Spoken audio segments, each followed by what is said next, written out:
In section 13.2, we discovered limits and continuity of multivariable functions. We continue on our quest to understand how to apply calculus to multivariable functions in section 13.3 as we discuss partial derivatives. So first, let's just jump right into the definition.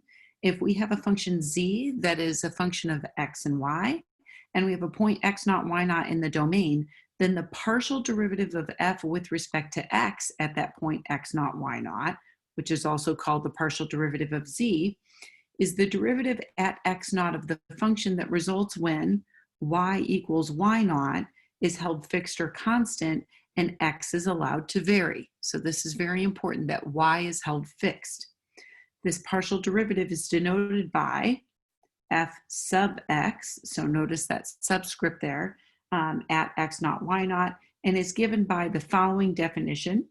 You'll notice, first of all, that we have two notations, this f sub x notation, but also this d dx notation. And then what this is the limit as the change in x approaches 0 of the difference quotient, where we're only changing or making a difference in our x coordinate and the y coordinate is held fixed. We have a similar definition here for the derivative with respect to y, also a similar notation here, f sub y and d dy. All right. We can also think of these partials as functions of x and y in generality rather than x naught, y naught, and so I have this notation here as well. Now, we're defining these derivatives in terms of the limit of the difference quotient, and we spent a lot of time in Calc 1 really understanding how this relates to the slope of the secant line and the slope of the tangent line, but we've done our due diligence here, and we're really not going to compute these things using this limiting value. However, this is how these things are defined. All right, so some more notation here. If z is a function of x and y as described here, then the partial derivatives can also be denoted with this notation. Notice these script looking d's. I'll pronounce those as del's. So we have del f del x or del z del x, and those are representing the partial with respect to x. And then we have similar notation here for y. So depending on how you want to notate your function, you can either use f or z, assuming that those are synonymous here. Now, if we want to evaluate any of our partial derivatives at a particular point, you'll notice we need to specify two coordinates here if we're working in 2 dimensions. So you can either identify x equals and y equals, or you can also just indicate a particular point written in coordinate point form. Again, using either the x or the f notation. This similar notation holds for functions of 3 variables. So here we're assuming 2 variables, but we can also extend up 1 extra dimension. So let's jump into some examples here. We want to find the partial of z both with respect to x and y. So we have an explicit function in terms of z. Let's start by taking the partial of z with respect to x. All right, so we notice that we have a composition function. Our outer function is cosine, and then we have an inner function with this polynomial. So we're going to use the chain rule just like we did in Calc 1. Derivative of cosine is negative sine. Don't touch the inside, so I'll just be rewriting that. But then the chain rule says to take the derivative of the inside. Now the prime notation is no longer appropriate here because we don't know if your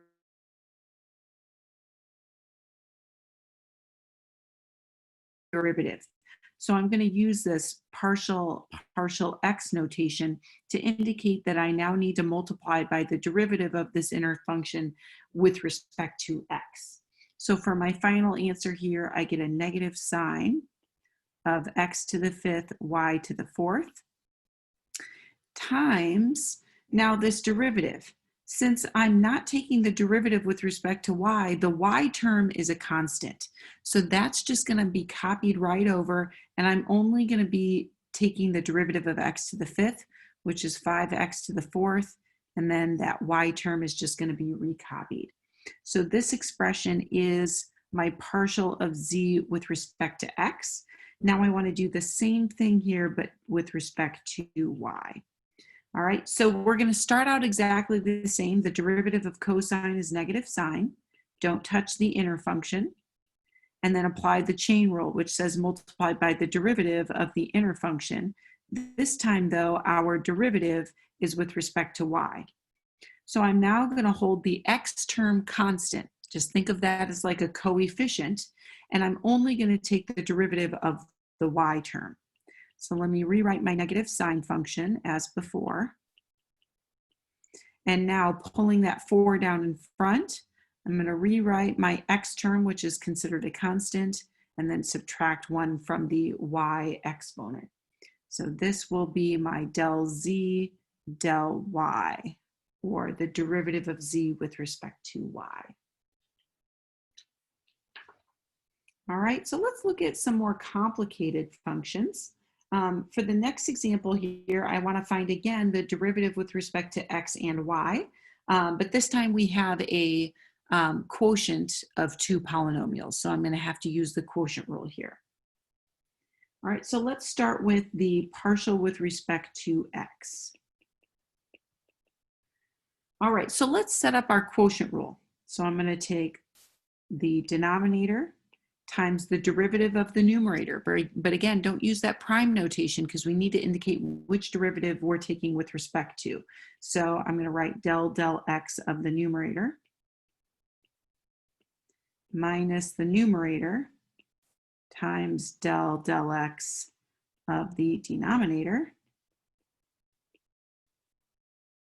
And as it always is, everything is divided by the denominator squared. All right, so when I take these derivatives here, my first derivative is going to a 1. Remember, the y goes to a 0. So the x is the only thing that lives on. And then same thing over here, we just get a single 1. The x goes to 1, the y goes to 0. And so what I have is a positive x here and a negative x here. So I can just combine my negative y and my negative y. Again, keeping track that that negative goes to both of those terms there. So what I'm left with is a negative 2y on top divided by x minus y quantity squared on bottom. So this is my partial of f with respect to x. So we have a similar approach here for the partial with respect to y. Again, I'm going to set up my quotient rule. I want the denominator times the derivative of the numerator minus my numerator times the partial with respect to y of the denominator all over x minus y quantity squared. All right, so what's happening in these derivatives? The x goes to 0, the y goes to 1, the x goes to 0, the y goes to, it's a negative y, so it goes to negative 1. All right, so now what I have is, I think we'll show one extra step here.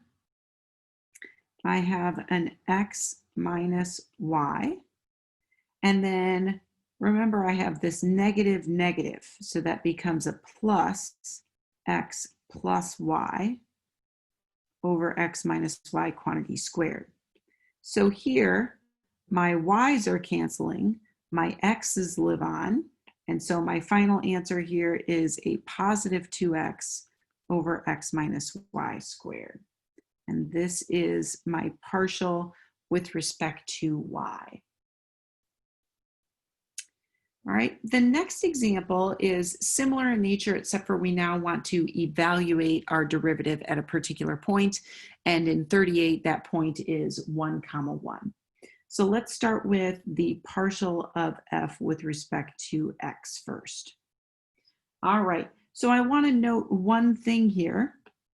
I have an x occurring out front, and I also have an x occurring in the exponential function. So what that means is I'm going to have to use the product rule for this particular problem. So let me set up my product rule. I want to take the partial of x of this first polynomial x squared y times the second function plus the first function times the derivative with respect to x of the second function. All right, so I've set up my product rule in each piece. Now let's go ahead and carry out the derivative. Again, remember y is just a constant, so it's going to tag along. The derivative of x squared is a 2x, and then I'm just going to rewrite all of those other pieces. And then again, rewrite x squared y. The derivative of e to the xy, when I do a chain rule on this, x goes to 1 and y lives on, so I'm just popping out a y. And now what I want to do is I want to evaluate this at the point 1, 1. So just plug in 1s for all x's and all y's. This is going to give me 2e to the 1 plus an e to the 1. And so what I get here is 3e for my final answer. All right, and then we have a similar approach here for the partial with respect to y. So let me set up my product rule. Partial y of x squared y times e to the xy. And then x squared y times partial y of e to the xy. So exact same setup as before, except for now my partials are with respect to y rather than x. The y here is linear, so it becomes a 1. The x squared lives on. Recopying my exponential, recopying my x squared y, and then similar to the last time, the derivative of the exponential is itself, but the chain rule is going to multiply by the derivative of xy with respect to y. So we're going to pop out an x here, and there's our derivative. Now we want to evaluate this at 1, 1. So that gives me an e to the 1 plus an e to the 1, which is going to give me 2e here. So just a slight difference between those derivatives being evaluated at 1, 1. So far all of our examples have been working with functions of 2 variables, but we can also do the same approach with functions of 3 variables. And so that brings us to our next example. We have this function of 3 variables, and we want to find each of the 3 partial derivatives. That is, we want to find the partial of f with respect to x, y, and z. All right, so let's take a look at the partial with respect to x. So when I look at this function, I only see a single x value, and that's inside the secant function. So there is no need for a product rule here since there's only one x. However, we will need a chain rule. And so this y to the negative 3/2, you can think of it as just a coefficient up front. That's just going to stay right there. And now I'm going to apply the chain rule. The derivative of the secant function is secant tangent. So I'm going to write secant of, don't touch the inside, tangent of, don't touch the inside. And then I want to multiply by the derivative of the inside, and in this particular case, the derivative with respect to x. All right, so that x term is linear. In other words, you could just group these two together as a coefficient. The derivative of x goes to 1, and that coefficient lives on. So my final answer for this derivative is y to the negative 3/2 secant of xz over y, tangent of xz over y times z over y. Now, if you wanted, you could combine this y with this y and write it as a y to the negative 5/2. It's totally a personal preference. I'm just going to leave my final answer exactly as I have written. All right. So you'll notice that the partial with respect to z is going to be very similar, so much so that it's really not worth me doing all of the extra work. The only thing that is going to change with the partial with respect to z is this very last piece, because instead of taking the partial with respect to x, I'm now going to take the partial with respect to z. So in that particular case, we're now going to group together, let me use a different color, the x divided by y, and then the z is what I'm going to take the derivative of. So rather than redoing all of the work, I'm just going to skip right to the answer here because it's so similar. I'll still have my y to the negative 3 halves. I'll still have my secant of xz over y times my tangent of xz over y. And then the only thing that's going to change is this very last term here. The z goes to 1 and the x over y remains. So this is my derivative of f with respect to z. Now I left the derivative with respect to y for last, and that's because this one's going to be significantly more involved because what we have here is a product rule. So I have a y term here on the outside, but I also have a y term inside the secant. And so because of this, I'm going to have to set up a product rule. So let's get started with our product rule. All right, so first I want to take the partial with respect to y of y to the negative 3 halves. And then I'm just going to multiply this by the other function, secant of xz over y. And then I want to add y to the negative 3 halves. And now I want to take the partial with respect to y of my secant function. Now, just to make this differentiation a little bit easier, I'm going to pull that y up as a y to the negative 1st power. And now I just need to carry out these derivatives. So what I have here is a negative 3 halves y to the negative 5 halves times my secant function. And then rewrite my y to the negative 3 halves. And now I'm going to do the chain rule here. So the derivative of secant is secant tangent. Don't touch the insides.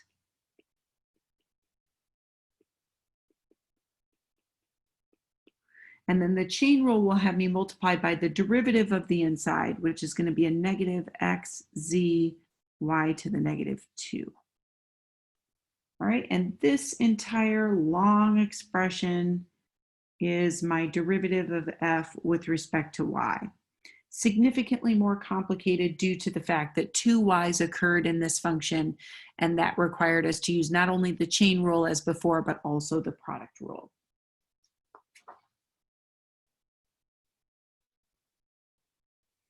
All right, so let's move on to an additional example here. This is number 64 out of the text. The area A of a triangle is given by A equals 1/2 AB sine theta. A and B are going to be representing the lengths of the sides, and theta is the angle between them. And then we have particular values given here for A, B, and theta. All right, so here's what we want to do. We want to find the rate at which A changes with respect to little a if B and theta are held constant.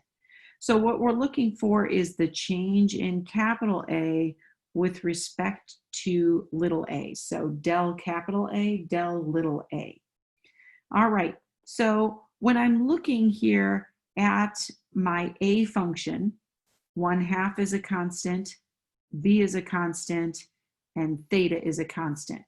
So this A here is the only thing that I really want to take the derivative of, and it's linear, so when I take its derivative, it goes to 1. So this derivative becomes 1/2 B sine theta. And then I just want to evaluate this rate of change at the particular values that I'm given. So I am given B equals 10 and theta equals pi thirds. All right, so I have 1/2 times 10 times sine of pi thirds. And if you're like me, you can never remember those trig functions. So I like to draw my 30, 60, 90 triangle.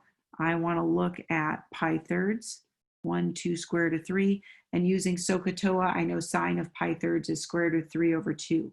So this is 5 times the square root of 3 over 2, or 5 root 3 over 2. All right, so my area of the triangle is changing with respect to length A by a rate of 5 square root of 3 over 2 units per unit of time. All right, B is very similar. Find the rate at which A changes, so that's del A, with respect to theta, del theta, if A and B are held constant. All right, so looking up at our formula for A, let's clean that up here. All right, I want to find the derivative with respect to theta. So the 1/2 AB is just considered a coefficient, and then the derivative of sine is cosine. Now in this example, we have A, B, and theta still left over. So I want to evaluate all of those values. A equals 5, B equals 10, and theta equals pi thirds. And so I have 1/2 times 5 times 10 times cosine of pi thirds. So again, looking up at that reference triangle there, cosine is adjacent over hypotenuse, so that's going to give me a 1/2. So I have 1/2 of 50 times 1/2. So that is 25 halves. All right, so for the final part of 64 here, we want to find the rate at which B changes with respect to A if capital A and theta are held constant. So we're looking for del B, del A. So in order to do this, let me first solve explicitly for explicitly for B. So if I look back up to my equation, I'm going to say that B is equal to 2A divided by A sine theta. All right, so here is my function. Now I want to take the derivative with respect to A. So what I'm going to do is I'm going to pull out this 2A over sine theta so that it looks like a coefficient, and then kind of focus in on that lowercase a here. And now let's go ahead and compute the derivative. I'm looking for del B, del A. So I'm going to rewrite that coefficient 2A over sine theta. And if you wanted to, you could bring that sign up as a cosecant. That's up to you. And then the derivative of 1 over A is a negative 1 over A squared. And now, as we were doing before, we want to evaluate. So I know that little a is 5. I know that theta is pi thirds. The question remains, what is capital A? What are we going to plug in for capital A? So how are we going to figure that out? Well, if I know what little a, b, and theta are, I can plug those values back up into my original formula to evaluate what A would be at that point. So I'm going to do that up here in the margin. A evaluated at A, B, and theta as given is 1/2 of 5 times 10 times sine of pi thirds. So that's going to be 25 times sine of pi thirds is root 3 over 2. All right, so this is my A value. So keeping that in mind, let me just copy that down here, 25 root 3 over 2.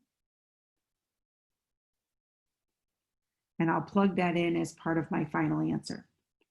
So I have 2 times 25 root 3 over 2. So I'll see the cancellation there on the 2's, divided by sine of pi thirds, which we already saw to be root 3 over 2, times a negative 1 over 5 squared, which is 25. All right, so my root 3's are going to cancel. When I multiply by the reciprocal of 1/2, it becomes a 2. So I have 25 times 2 times a negative 1 over 25 leaves me with negative 2 for my final answer. All right, so part C was quite a bit more work here just because we had to first solve explicitly for B, and then we had to do some extra work there in order to identify what the value of capital A was given our other initial conditions. All right, what does this all mean geometrically?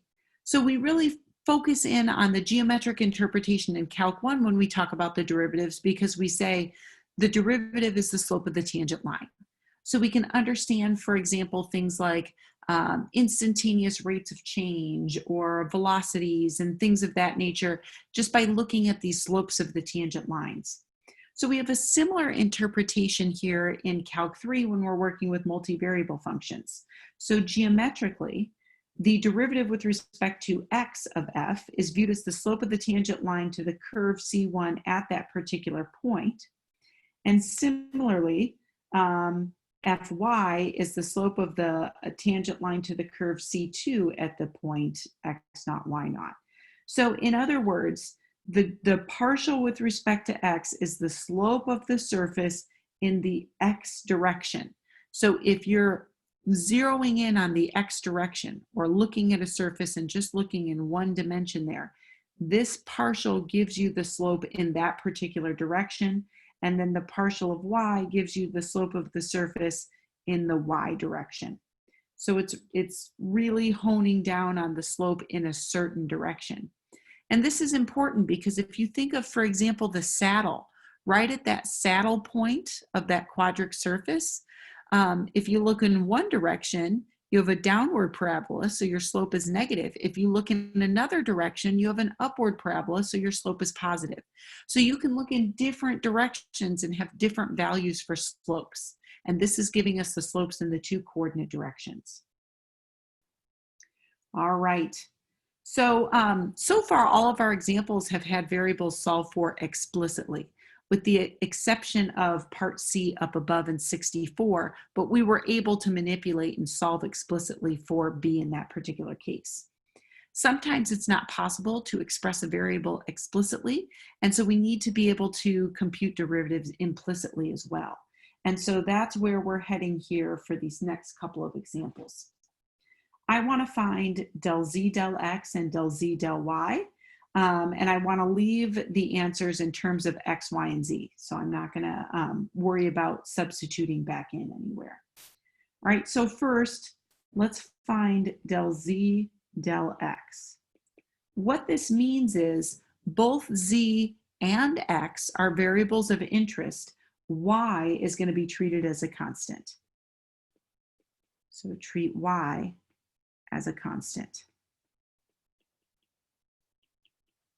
All right, so when I'm going to take the derivative of any terms that involve z, I need to indicate that by writing a del z del x.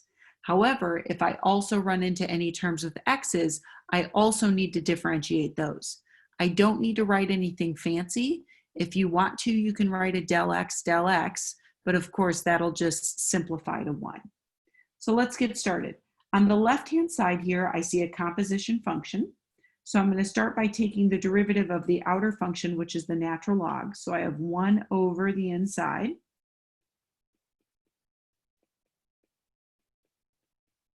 And then the chain rule says to multiply by the derivative of the inside. But again, this is a multivariable function, so I need to indicate which derivative I mean. So I'm going to take the derivative with respect to x of this inside. All right, and then don't forget to take the derivative of the right-hand side. The derivative of x goes to 1. And I'll write it in red because you don't have to write it, but we just took the derivative of an x variable with respect to x. Now that being said, del x over del x is just equal to 1, so you don't need to write that. But if you want to keep track of which variable, you're certainly welcome to write that. All right, so now let's take a look at where we're at. I now want to take the derivative here with respect to x. So if I continue that on this line here, I'm just going to write this derivative on top of this fraction. So the derivative of 2x squared becomes a 4x. The derivative of y goes to 0. The derivative of negative z squared is a negative 2z, but I took the derivative of a z term with respect to x, so I need to indicate that. All of this is over 2x squared plus y minus z squared, and then I still have my equals 1 on the other side. To get your final answer, you want to solve explicitly for del x, or excuse me, del z del x. So I'm going to start by multiplying this denominator over, and I have 4x minus 2z del z del x equals 2x squared plus y minus z squared. And then from here, just solve for del z del x. So I want to subtract 4x to the other side, and then I want to divide through by a negative 2z. So my final answer here is del z del x equals 2x squared plus y minus z squared minus 4x divided by a negative 2z. And I'm going to leave that final answer in terms of all three variables, x, y, and z. All right, so shout out here to this del x, or excuse me, del z del x. That is so important. Don't forget to write that. Remember what variable you're taking derivatives of and what variable you're taking derivatives with respect to. So whenever it's a variable other than your x variable, in this case, you need to indicate it. So we want to do the exact same thing here, but next for del z del y. So in this case, I'm now going to treat x as a constant.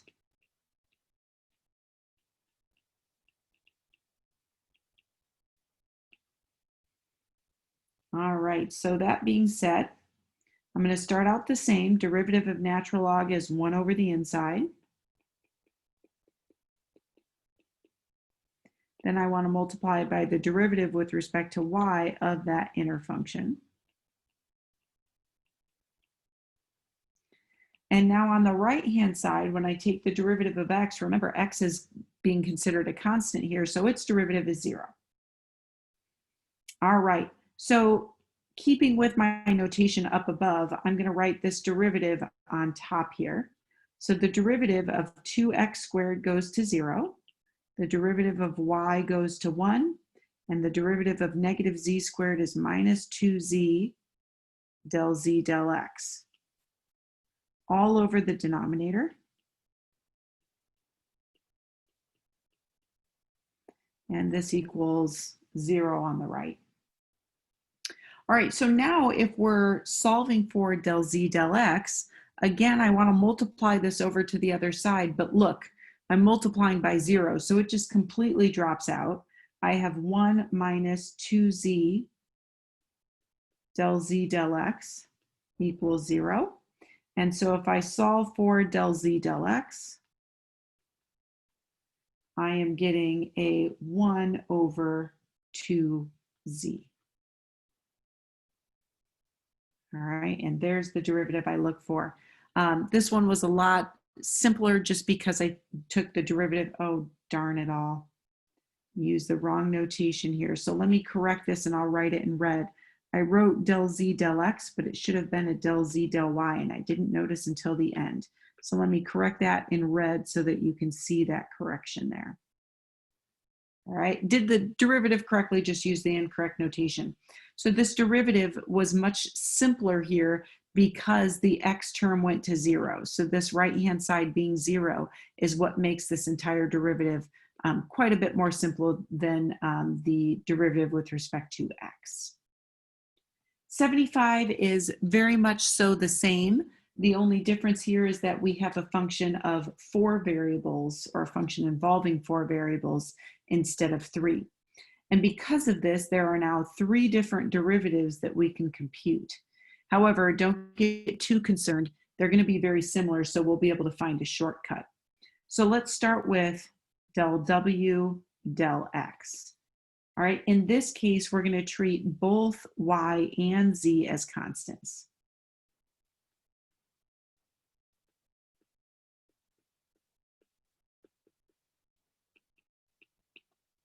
All right.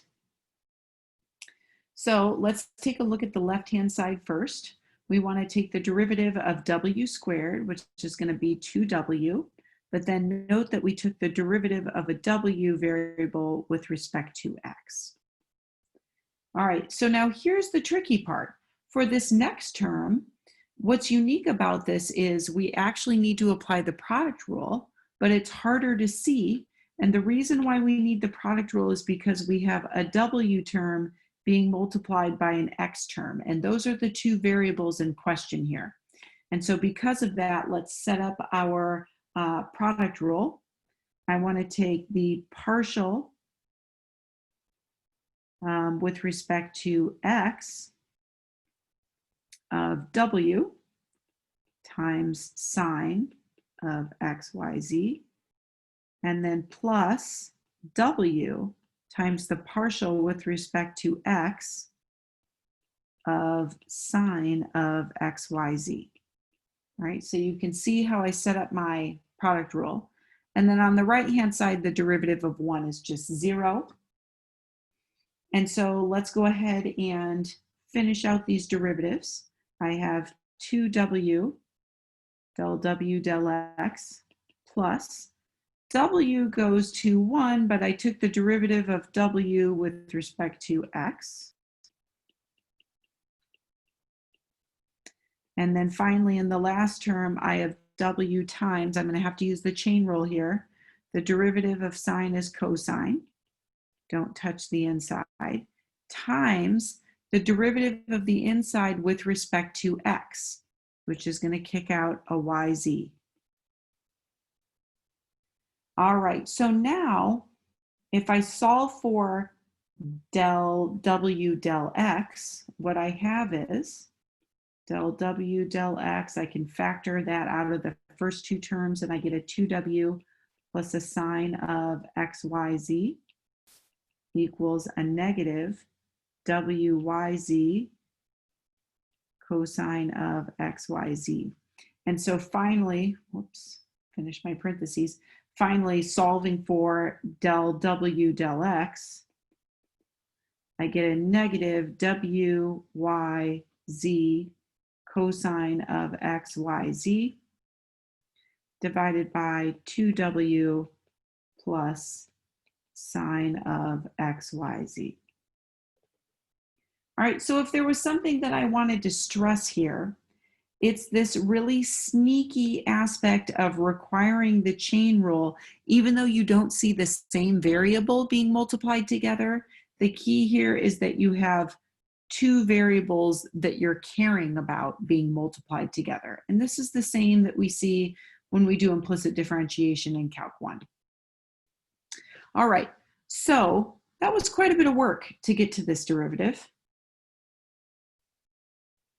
However, when we look at the setup of everything here, what's going to change? Now, of course, we're going to see a change here in the derivative that we're taking things with respect to. All right, but that's just going to change this one single variable here to either a y or a z, depending on which other partial we're taking. The only other thing that's going to change here is this piece right here, because what we did is we took the derivative of xyz, and in this case we took it with respect to x. So I'll write a little del x. All right, so let me even highlight this. This is the only piece that's going to change, and we see that right here. So if we just take a quick shortcut, we can see that the other derivatives are going to be very similar. So I'm just going to say by similar work, we have the following.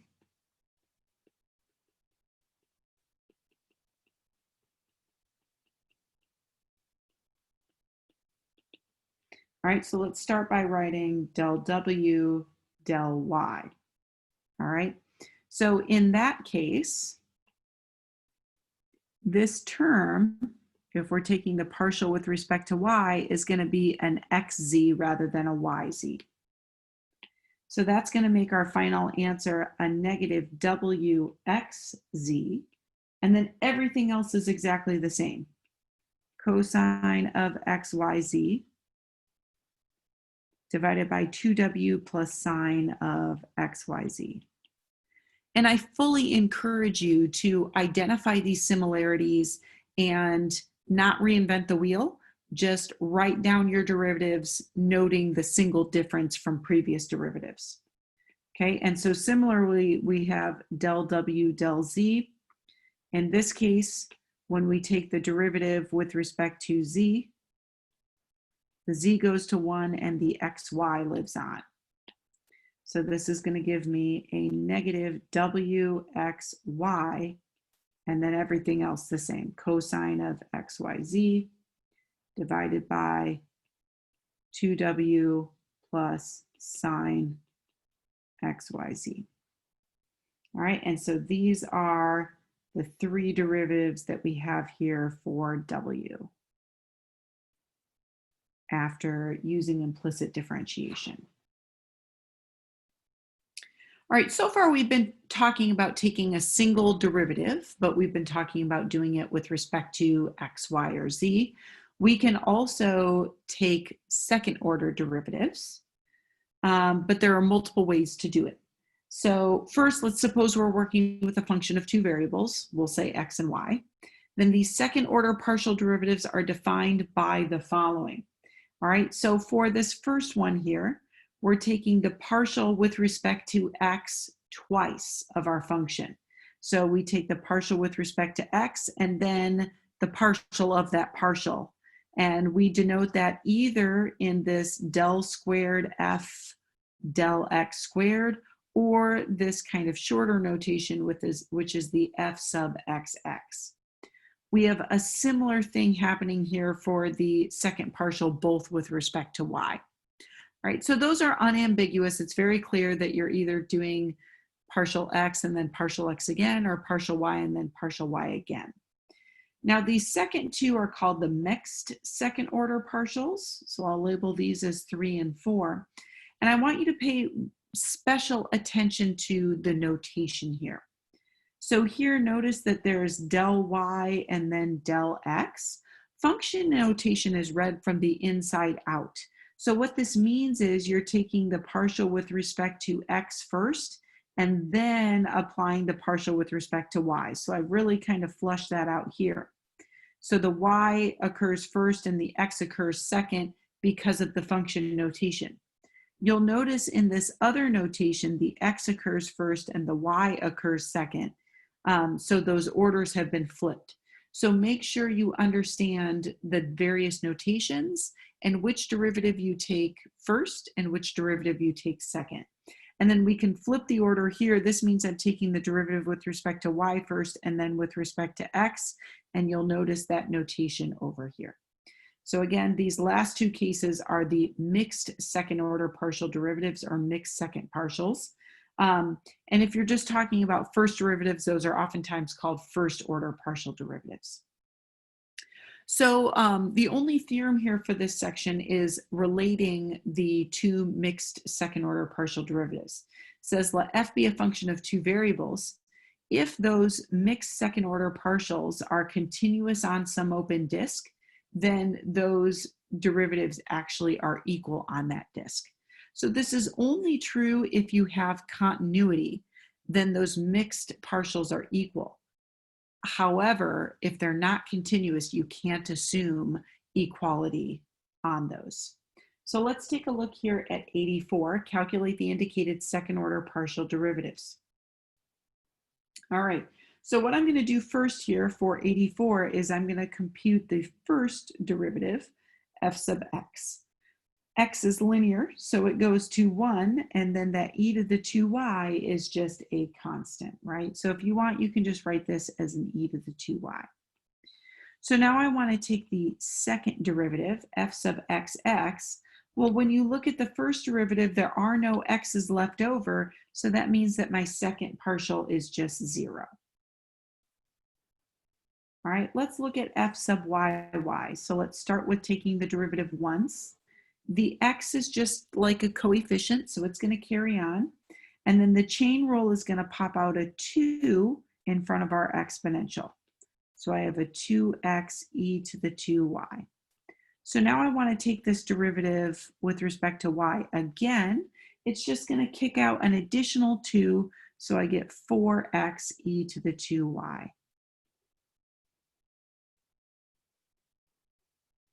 All right, so now let's move on to the mixed second order partials. Remember the notation. In this notation, you read left to right. So I want to start by taking the partial with respect to x. All right, so that's actually, we've already computed it up here.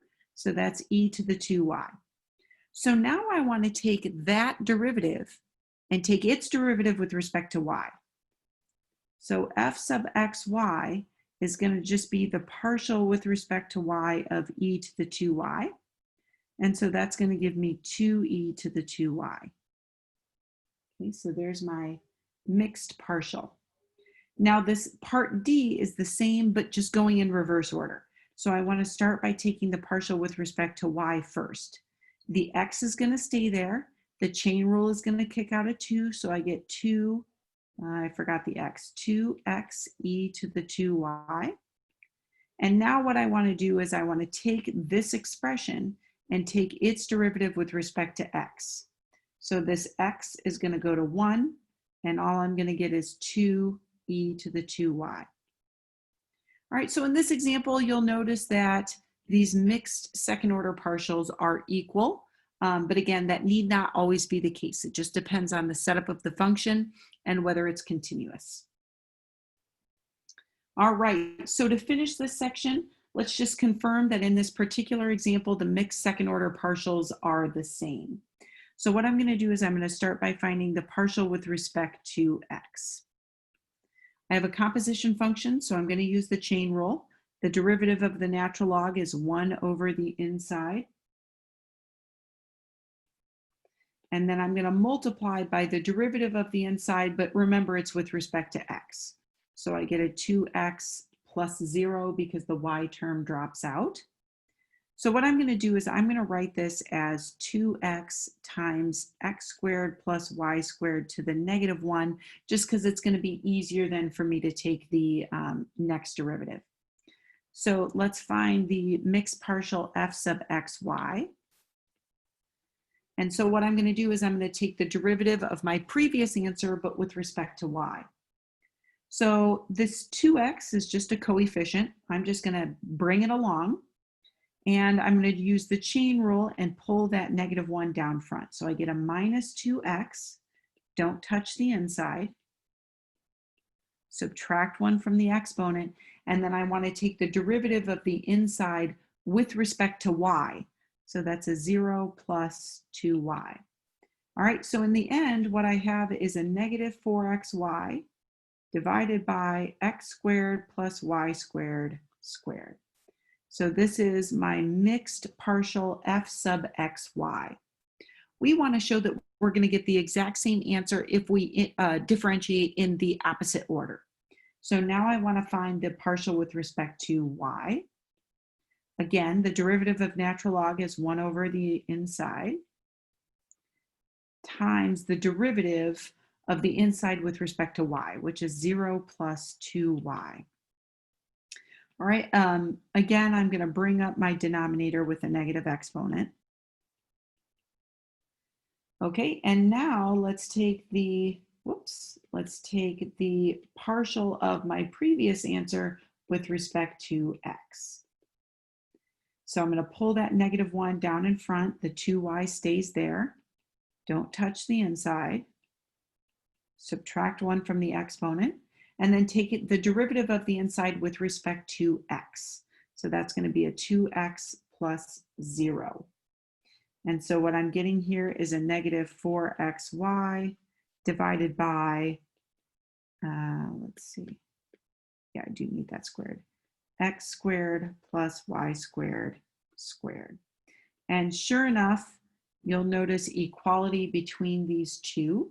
And this is because the natural log function is continuous on its domain, as is the polynomial x squared plus y squared. All right, so this concludes our notes for section 13.3. We will be skipping 13.4, and so our next section is going to be 13.5, which is going to focus on the chain rule.